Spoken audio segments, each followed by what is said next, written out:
back, Bartonella buddies. If you're new here, my name is Jake, and no, that's not short for Jakelin, and yes, somebody did ask me that one time. In this video, I want to talk to you about the 3 types of SIBO with a focus on hydrogen sulfide SIBO.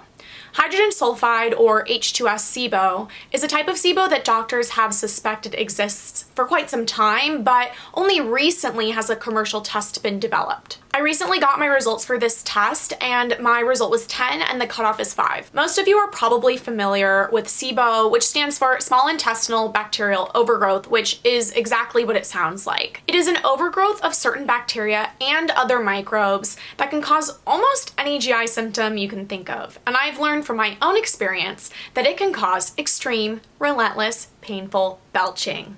Until recently, there have been 2 main types of SIBO, the hydrogen SIBO and the methane SIBO. The reason that they are classified into these 2 different types is because there are 2 different gases that are released when you take the SIBO breath test. In this test, you drink a small amount of a sugary drink, and that's usually lactulose in the United States. And then every 15 to 20 minutes, you breathe into a tube or a bag, and it measures the gases. To make things a little more confusing, the methane type of SIBO has been reclassified and renamed to IMO, spelled IMO, not to be confused with emo. I must be emo, I don't jump around when I go to shows. I must be emo, dark and sensitive with low self-esteem. The way I dress makes every day feel like Halloween. I have no real problems, but I like to make believe I stole my sister's mascara and now I'm grounded for a week. Mom, get out of my room, okay? Personally, I think it should be changed to IMO because the I stands for intestinal, and intestinal has an eh sound, but the people who named it probably don't really care what I think. IMO stands for intestinal methanogen overgrowth, and this new nomenclature was proposed by Dr. Mark Pimentel and his team at Cedars-Sinai in Los Angeles. And it's hard to remember if Pimentel is pronounced Pimentel or Pimentel, but he pronounces it Pimentel, so the way I remember it is kiss and tell. You wouldn't. Oh, never. One of my doctors has been talking to me about Pimentel's work for probably over a year, so I just got into his research now, which means I'm late to the party. Fashionably late, but late nonetheless. They also dropped the word bacteria from the name because the microorganisms that create the methane actually aren't bacteria at all. They're from the domain archaea, which are single-celled organisms. They also dropped the small intestine from the name because archaea can colonize the colon and not just the small intestine. So now let's talk about the hydrogen sulfide type SIBO. The only test on the market that tests for all 3 types of SIBO, or the 2 types of SIBO and then the IMO, is the Trio Smart Breath Test, hashtag not sponsored, which was developed by Dr. Pimentel and his colleagues. Dr. Mark Pimentel, aka Dr. Marky Mark Pimentel Silver Fox Daddy. Oh my god. Did you really say that? Yeah, I said it. If I leave that in, I don't think I can ever ask him to come be on my channel. Dr. Mark Pimentel is the real deal, and you can see that he publishes extensively on SIBO and IBS. He and his colleagues were the first to discover the strong links between acute gastroenteritis, or food poisoning, and SIBO, IBS, certain autoantibodies, and small intestinal slow motility. He developed the first blood test for IBS and found that around 60 to 70% of IBS is actually due to SIBO. He's also head of the Pimentel lab at Cedars-Sinai in LA. According to his research, hydrogen sulfide SIBO is correlated with diarrhea, while IMO is correlated with wearing eyeliner. According to his research, hydrogen sulfide SIBO is correlated with diarrhea, while IMO is correlated with constipation. Hydrogen SIBO is not correlated with any symptoms. I've heard him use the following metaphor in a few podcasts that I've listened to. The hydrogen are the rabbits, while the hydrogen sulfide and the methane are the coyotes and wolves. And I might be switching up who the coyotes are and who the wolves are, but it doesn't really matter because the main idea is that it's 2 predators competing for the same food resource in the form of the rabbits. In other words, the microbes that produce methane and the microbes that produce hydrogen sulfide compete for hydrogen. I also think I've heard him use fox instead of coyote. Anyway, hopefully you get the idea. Before the hydrogen sulfide test was available, practitioners would suspect hydrogen sulfide SIBO based on a few indicators, but before I tell you about them, I want to let you know that based on Dr. Pimentel's most recent research and some clinicians' clinical experience, these aren't very good indicators of hydrogen sulfide SIBO at all. One indicator was when a patient had a flatlining result for hydrogen. But to make this even more complicated, I have now heard 3 different definitions of flatlining. So I've heard of flatlining being referred to by Dr. Allison Siebecker, who is a naturopath and SIBO expert, as having zeros all across, while Dr. Pimentel has referred to it as having ones all across, and Dr. Jacobi, another naturopath and SIBO expert, has referred to it as a relatively stable flat line just underneath what's positive for a hydrogen test. Regardless, in all 3 of these definitions, the hydrogen result is considered negative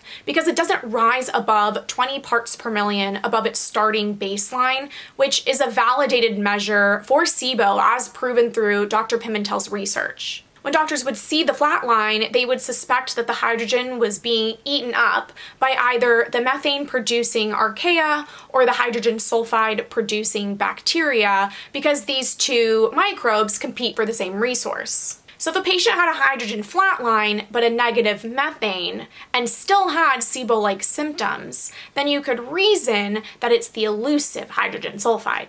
However, according to Dr. Siebecker, she says that Dr. Pimentel's most recent research shows that most people with hydrogen sulfide SIBO don't have this hydrogen flatline.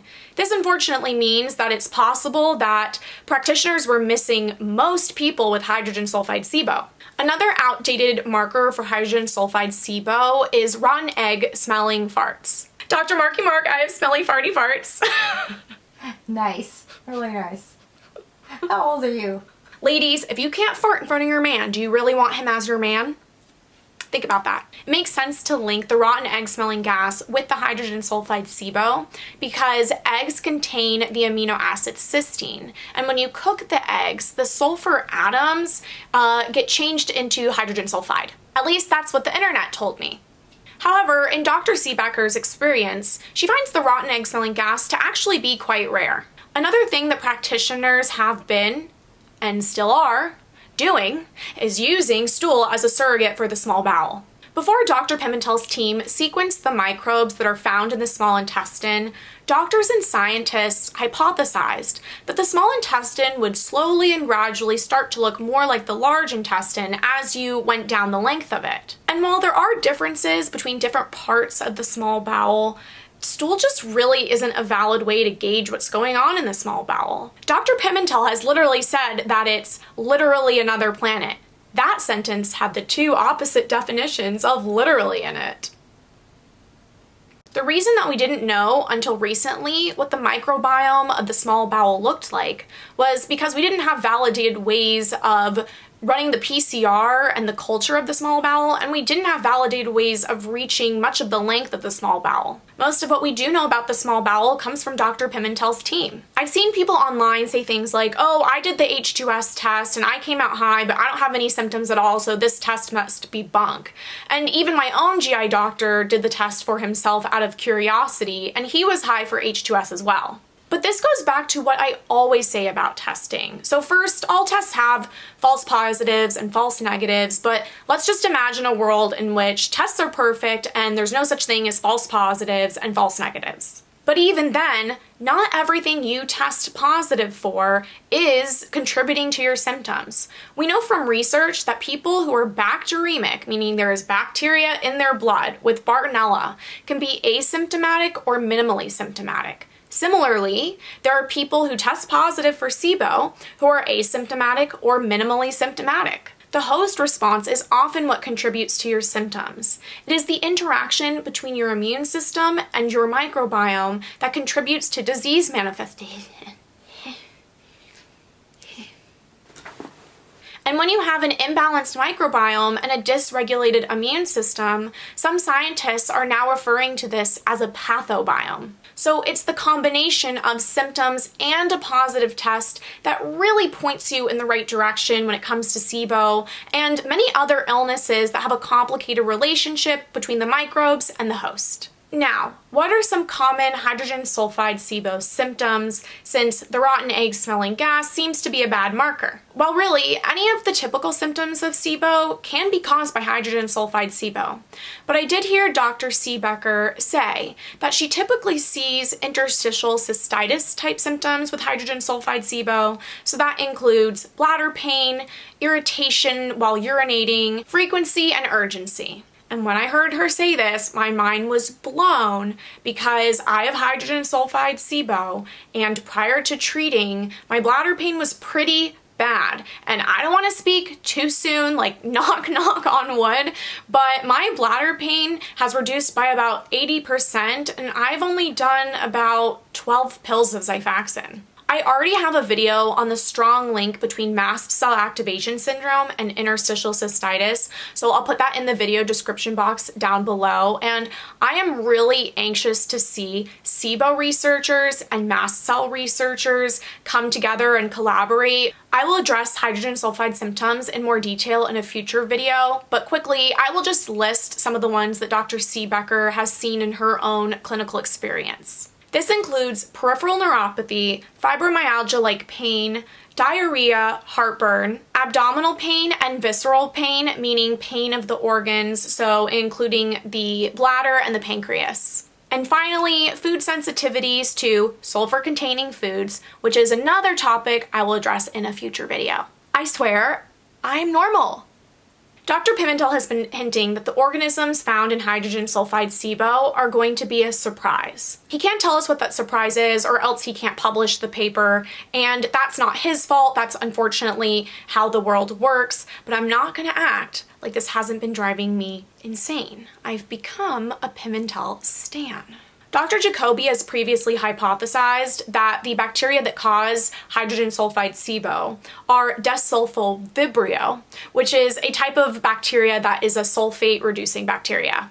This bacteria has been found in the stools of patients suspected to have hydrogen sulfide SIBO, but now we know that stool really isn't a good indicator for the small intestine. Dr. Pimentel drops as many hints as he is able, and Dr. Siebecker hypothesizes that the same bacteria that are found to be overgrown in the hydrogen SIBO are the same found to be in the hydrogen sulfide SIBO. So that includes E. coli, Klebsiella, and Aeromonas.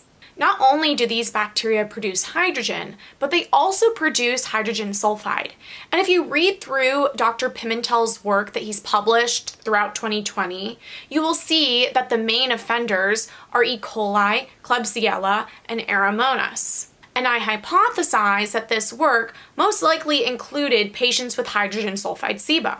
Now, this is just my hypothesis, and I could 100% be wrong, so we just have to wait for the research to see. If you don't want to wait, you could bribe Dr. Pimentel or any of his colleagues. On the TrioSmart website, you will see that hydrogen sulfide is correlated with diarrhea, and hydrogen isn't correlated with anything, so that brings us back to that rabbit and predator metaphor. That almost rhymes. Predator metaphor. So perhaps the diarrhea they've been seeing with hydrogen SIBO has been hydrogen sulfide SIBO all along. I could be wrong, just another Bartonella babe bet. Which brings us to treatment. Practitioners have been doing their best, without research to guide them, at treating hydrogen sulfide SIBO. Dr. Pimentel has said in the past that despite the new hydrogen sulfide SIBO, you still treat the SIBO based on the symptoms. If a person presents with IBS-C, or constipation, you presume that that's from methanogens, so you treat them with neomycin and Xifaxan. If the patient presents with IBS-D, diarrhea, you assume that's hydrogen sulfide and you treat with Xifaxan. But Dr. Siebecker hasn't necessarily had success with this, and she acknowledges that perhaps this is due to her being a specialist with a particularly difficult sample of patients. Dr. Pimentel hasn't published on the treatment of hydrogen sulfide SIBO because they've only validated this year what a normal level of H2S is. But your girl did some sleuthing and found out that Dr. Pimentel is running a clinical trial in which he is treating IBS-D with Xifaxan and N-acetylcysteine, or NAC. NAC works as a mucolytic, meaning it breaks down the mucus in the small intestine, which perhaps allows the Xifaxan to penetrate that mucus layer better and get the microbes there. But it must be noted that NAC may cause problems in those who are sulfur sensitive, like me.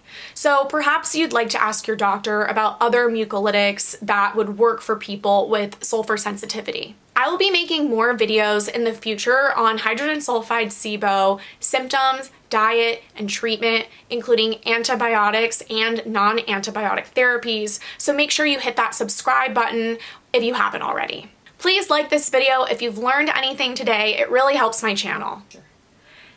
Well, I don't know if it was, oh my god, that was... Piper says, I've never been embarrassed to poop in front of a boyfriend. I'll poop in front of anyone. That's because you're a dog, Piper. Bye, Bartonella buddies! This eyeshadow looks, the green part looks pink in certain lights. Oh, oh, oh, look out there, it's pink. Ow, I'm hurting my neck. Can you see it? Does it look pink?